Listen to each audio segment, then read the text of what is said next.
তো আজ 101 দিনে বাংলার ভিডিও নাম্বার 4। এখন আমি দার্জিলিংয়ে আছি, আর দার্জিলিংয়ে যখন আছি তখন দার্জিলিংয়ের টয় ট্রেন দেখবো না তা কখনো হয়। সবার প্রথম চলে গেলাম দার্জিলিংয়ের দার্জিলিং স্টেশনে। দার্জিলিং হিমালয়ান রেলওয়ে, এটা ওয়ার্ল্ড হেরিটেজ সাইটের মধ্যে পড়ে। হ্যাঁ, দাঁড়িয়ে থাকতে থাকতে পিপ পিপ করে বাঁশি দিতে দিতে আমাদের স্টিম ইঞ্জিন চলে এলো, এবং এতে দেখি অনেকে জয় রাইডও করছে। হ্যাঁ, এখানে যদি আপনি জয় রাইড করতে চান তাহলে ডিজেল ইঞ্জিনে 1000 টাকা এবং স্টিম ইঞ্জিনে 1500 টাকা।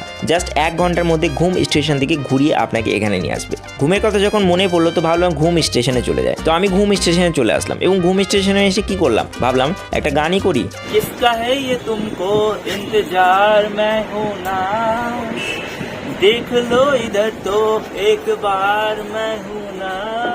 গান টান করে ভাবলাম ট্রেনটা সব থেকে সুন্দর কোন জায়গায় দেখা যায়। হ্যাঁ, মনে পড়লো বাতাসিয়া লুপের কথা। তো সঙ্গে সঙ্গে ছুটলাম বাতাসিয়া লুপের দিকে। এসে দেখি ট্রেন এখান দিয়ে চারিদিকে চক্কর কাটছে। ট্রেনটাকে দেখতে পেলাম এবং সুন্দরভাবে এটাকে ক্যাপচার করলাম।